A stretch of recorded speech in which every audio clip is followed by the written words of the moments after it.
और चलिए अब खबरों में आगे बढ़ेंगे। आपको बता दें कि गोरखपुर में सीएम योगी आदित्यनाथ ने नगरीय सेवा केंद्र और senior citizen day care centre का उद्घाटन किया है। इस दौरान सीएम योगी आदित्यनाथ ने नगर निगम के अधिकारियों को पुरस्कार देकर सम्मानित भी किया।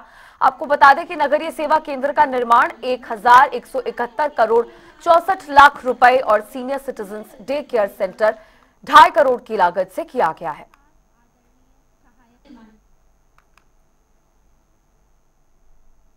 की व्यवस्था भी रहेगी और अन्य महत्वपूर्ण विषयों पर चर्चा के लिए उन्हें अन्य किसी प्रकार की इंडोर गेम्स के साथ भी जोड़ना चाहते हैं, उस प्रकार की सुविधा का भी केंद्र यहां पर बनाने का प्रयास हुआ है। बहनों और भाइयों, ये बदले हुए प्रवेश में जब दुनिया आगे बढ़ रही है, भारत विकास की एक नई ऊंचाई को प्राप्त कर रहा है। आज आप देख रहे होंगे भारत दुनिया की चौथी बड़ी अर्थव्यवस्था बन गया है। यानी यह देश जब अपनी आजादी के 75 वर्ष बना रहा था, आजादी के अमृत महोत्सव वर्ष में उत्तर प्रदेश ने, देश ने उस ब्रिटेन को, जिस ब्रिटेन ने लगभग 200 वर्षों तक भारत पे शासन किया, उस ब्रिटेन को पछाड़ करके दुनिया की 5वीं बड़ी अर्थव्यवस्था 2022 में भारत बना था। और आज हमारा देश जापान को पीछे करते हुए दुनिया की चौथी बड़ी अर्थव्यवस्था बना है। इसके लिए हम प्रधानमंत्री मोदी जी का,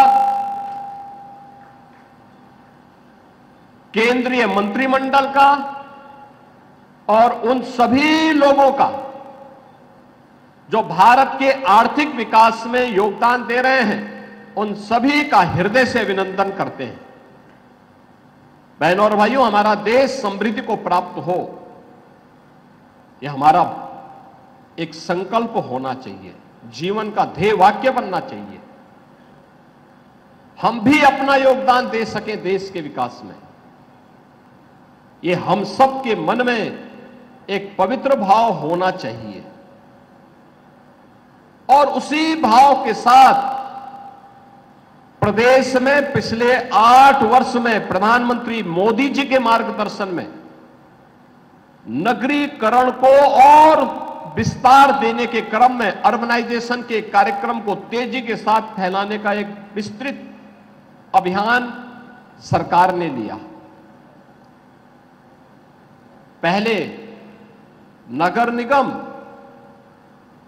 गोरखपुर पहले एक छोटा सा नगर पंचायत रही होगी, उससे पहले कोई ग्राम पंचायत रही होगी, फिर नगरीय कल्पना आई होगी तो गोरखपुर एक नगर पंचायत बनी होगी, फिर नगर पालिका बनी, फिर नगर निगम बना और आज प्रदेश के 14-15 बड़े महानगरों में गोरखपुर की गिनती आती है। आप अनुमान करिए कितनी तेजी के साथ विस्तार हुआ है। गोरखपुर में पूर्वी उत्तर प्रदेश के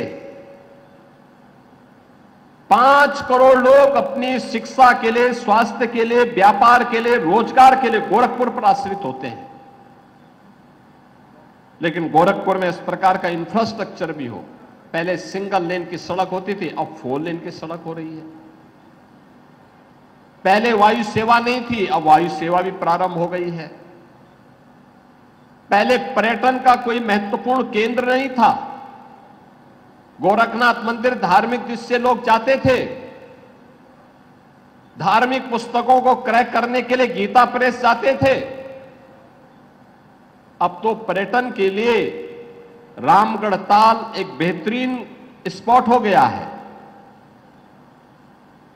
और गोरखपुर की सड़कों को, गोरखपुर में एयरपोर्ट की सुविधा को बढ़ाने के लिए 14 फ्लाइट गोरखपुर से चल रही है। वंदे भारत ट्रेन का शुभारंभ करने के लिए स्वयं प्रधानमंत्री जी गोरखपुर में थे। हर सड़क 4 लेन, 6 लेन की हो गई है।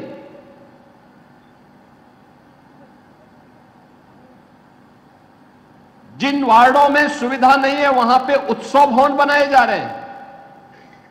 स्थानीय स्तर पर ही गरीबों के लिए, मध्यम आय वर्ग के लिए कोई कार्यक्रम करना हो, कोई मुंडन का कार्यक्रम हो, कोई मांगलिक कार्यक्रम हो, कोई शादी ब्याह का कार्यक्रम हो, उत्सव भवन उसी क्षेत्र में बन करके लोगों को यह सुविधा नगर निगम उपलब्ध करवा रहा है। गोरखपुर की सफाई, अभी पिछली बार हम लोगों ने गार्बेज प्लांट का उद्घाटन किया था, उस समय सांसद जी नहीं आ पाए थे, लेकिन आज वे आए हैं और आते ही उनकी नजर सबसे पहले पड़ी कि वो बोले कि शीश महल किसका है। हमने कहा शीश महल नहीं, ये अर्बन फैसिलिटेशन सेंटर है। शीश महल तो रामगढ़ ताल के किनारे है।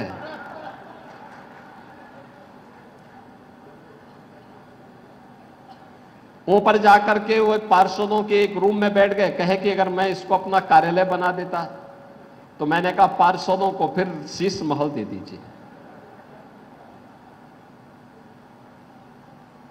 लेकिन आज इस कार्यक्रम में उपस्थित है। आपने देखा होगा रेन बसेरा भी जगह जगह बन गए हैं।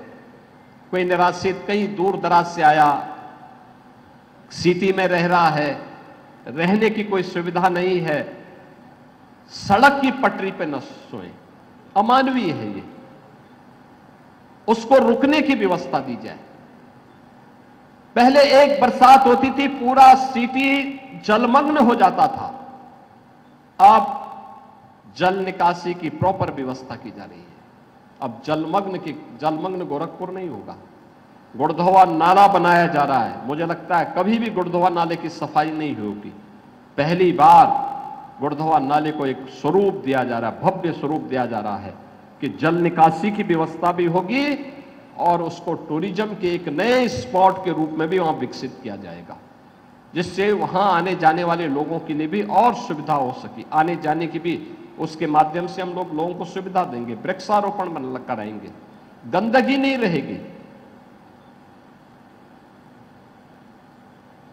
जब हम लोगों को हर प्रकार की सुविधाओं से आच्छादित करते हैं, तब जीवन की सुगमता को वह प्राप्त करता है। इसी को ईज ऑफ लिविंग कहते हैं। जब किसी व्यक्ति की या किसी व्यापारी की समस्या का समाधान सुगमता से होता है, तो उसको ही कहते हैं ईज ऑफ डूइंग बिजनेस।